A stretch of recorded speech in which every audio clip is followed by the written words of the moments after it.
విద్యార్థుల్లో మీరు ఒక్క విషయాన్ని జ్ఞాపకం పెట్టుకోండి, మీకు అక్కరలేని వస్తువు జోలికి మీరు ఎన్నడూ వెళ్ళకండి. ఇది మనకి ఇప్పుడు అక్కర్లేదు అన్నది మీరు వివేకంతో ఆలోచించండి. దాని జోలికి మీరు ఎప్పుడు వెళ్ళవద్దు. ఇవాళ విద్యార్థుల్లో దాని జోలికి మీరు ఎప్పుడు వెళ్ళవద్దు. ఇవాళ విద్యార్థుల్లో ఎంతో మంది ఆ విషయం దగ్గరే దెబ్బతింటున్నారు. కాకినాడలో నాతో పనిచేస్తాడు ఒక వ్యక్తి. కొడుకు మోటార్ సైకిల్ కొని అని తండ్రిని అడుగుతుంటే, ఎన్నో అప్పులు ఉన్నాయిరా, వద్దురా తల కొట్టుకున్నాడు. వినలేదు. మోటార్ సైకిల్ కొనిచ్చాడు. స్నేహితులతో కలిసి ముగ్గురు మోటార్ సైకిల్ ఎక్కి విశేషమైన వేగంతో వెళ్ళారు. ఏముందంటే, after all A motor cycle is dependent upon screws and wires. అది బ్రేక్ వేయవలసినప్పుడు స్టంబుల్ అయింది, ఈడ్చేసింది, కింద పడిపోయాడు. ఇక్కడి నుంచి అక్కడికి ఈడ్ చేస్తే మొత్తం స్కిన్ రోల్ అయిపోయింది. ఇక్కడి నుంచి స్కిన్ అంతా కూడా తుడిచేసింది రోడ్డు. ఆ అబ్బాయికి అంత మచ్చ పడిపోతే చూడ్డానికి పరమ భయంకరంగా అయిపోతాడు. దాని మీద తిత్తులు పుడతాయి పిల్లాడు కాబట్టి.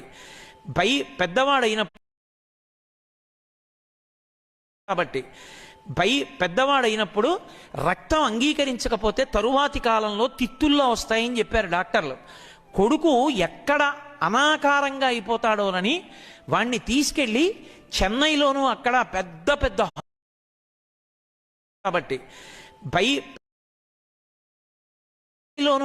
పెద్ద హాస్పిటల్స్లో తొడ దగ్గర చర్మం కొంత తీయడం, అంటించడం, అలా 9 నెలలు హాస్పిటల్లో ఉన్నాడు. ఆఫీస్ కూడా రియంబర్స్మెంట్ ఒక స్టేజ్ దాటి చేయడానికి అంగీకరించలేదు. తొడలో చర్మం పట్ట మళ్ళీ దాన్ని ఉత్తరించా, మళ్ళీ వేసుకుంటూ వెళ్ళా, అస్థిపంజరంలో అయిపోయి తనతో చదువుకున్న వాళ్ళు నెక్స్ట్ ఇయర్లోకి వెళ్ళిపోయారు. ఈ పిల్లవాడు గట్టిగా చదువుకోవడానికి వీల్లేదు, గట్టిగా శ్రమ చేయడానికి వీల్లేదు,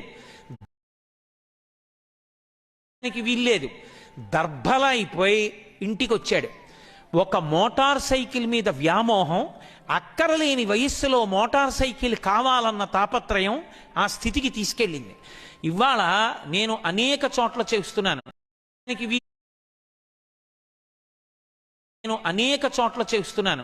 నేను మిమ్మల్ని ఏదో హెచ్చరించాలని చెప్పట్లేదు. పరమ ప్రేమతో మీరు వృద్ధిలోకి రావాలి అని మనస్ఫూర్తిగా కోరుకుని చెప్తున్నాను. ఇవాళ ఎక్కడ చూసినా 2 వీలర్ మీద వెడుతూ సెల్ మాట్లాడతారు. నేను